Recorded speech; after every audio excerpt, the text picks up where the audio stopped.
Yo, what is going on, guys? This is Gnosis, and this is actually the most excited about video I've been in quite some time because we're going to be breaking down my favorite area of Fortnite, which is piece control, and more specifically, how you can transfer your piece control from creative practice to real fights.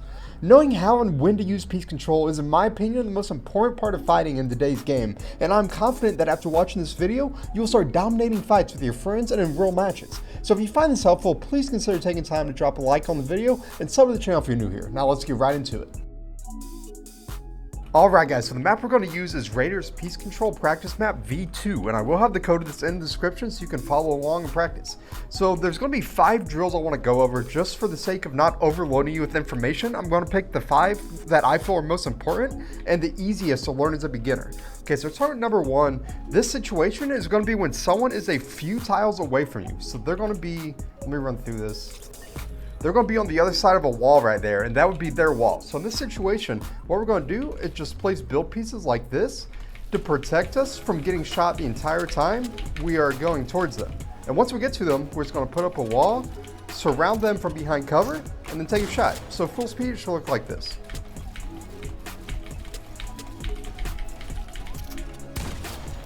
Okay, so now let's hop over to a real match and see how we can use this.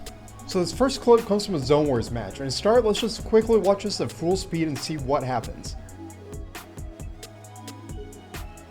As you can see here, as I'm closing the distance on this player, I'm placing cones in their box every time, so there's no way that they can block me off with the ramp, and I'm taking the next wall before they can get to it. You see right there, his face is against the wall as I place it, and it's just a perfectly executed trap where there's nowhere he can go and I get the Ewan.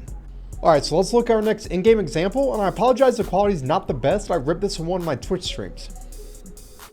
Alright, so looking back in slow motion, you see that I chase this guy out of the house, and the entire time I'm editing towards him, I just keep getting down cones so he cannot ramp me off, and I'm trying my hardest to catch up to him and trap him with these walls around him. And eventually I see he turns around right here. You can't obviously run as fast backwards, so I know I have him right here. So as soon as I open this, all I do is lay a cone down so he cannot ramp me off. And I know he's not far enough back that I need that wall. He's already weak, so I just get the easy shot and get the kill. Alright, so this next method of piece control is actually my favorite to do in real fights. It's going to be when someone's a layer below you. You're just going to place a floor and cone over them, box them up, and take a shot. Okay, so one more time, you're just going to place a floor and a cone. That way they cannot look up and get either piece from you. You open those, you're just going to surround them with walls. Usually you don't have to do a full box, just whichever side they're on. Get the 2 walls closest to them, then place a cone. And the reason you place the cone is so like if you're above them, you're up there, they can't just like look down and place a ramp to block you off. Alright, so by placing that cone down, you have all the control, and then from there you just take a shot. So let's see how this looks in a game. Alright, so here's our first in-game example at full speed. Now watching back in slow motion, watch how as I get the shot off, I see that he's escaping to the side of his box. So I very quickly get both the floor and the cone above him to establish the above pieces, and then I get the cone under him, the walls around him. He's literally trapped in my box now. There's nowhere for him to go, and I just get the easy pump shot for the kill. And now let's look at one more in-game example, first at real speed.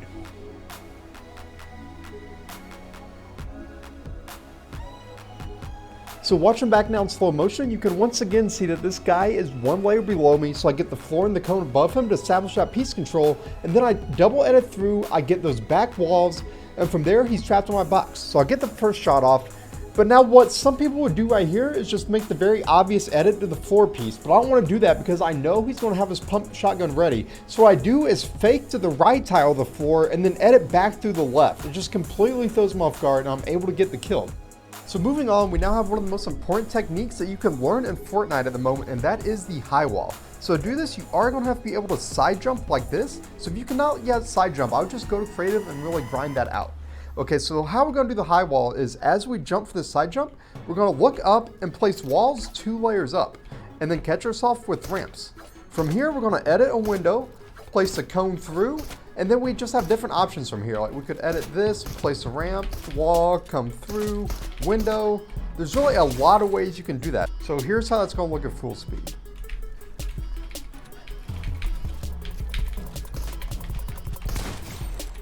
Alright, so here's our first in-game example. So looking back in slow motion here, I can see that this guy is 2 layers above me. So as soon as I 180 towards him right here, I put a wall not just a layer above me, but 2 layers above me. I then jump and catch myself with the ramps both above and below me, edit the window, and I get a cone above him so he cannot go for more height, and I get the wall in front of him. He starts to panic. I see he's about to turn around and go the other direction, so I decided let's just run through, put another wall here while he has his back to me, and then just get the easy Elon. And now here's our second in-game example.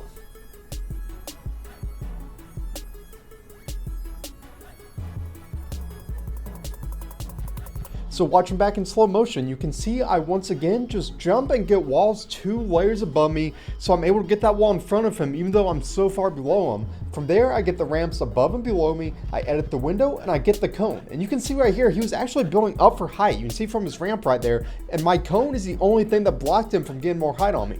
From there, I just surround him with walls, and I knew this guy didn't have the best aim because we've been 1v1ing for a minute, so I decided let's just get a 50-50. I shoot out his ramp, I place my own cone so he cannot ramp me off a second time, and then I just pick up the Elon.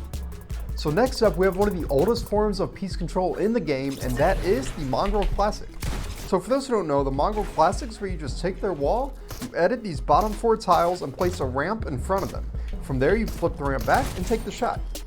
Now it's important to note, you usually only want to do the Mongrel Classic when you're fighting on the ground. The reason why is if they're elevated like this, as soon as you get the ramp in, before you can even flip it back like this, they're just going to edit through their floor and get away. Okay, so try to only do this when you're on the ground, and now let's go look at some in-game examples.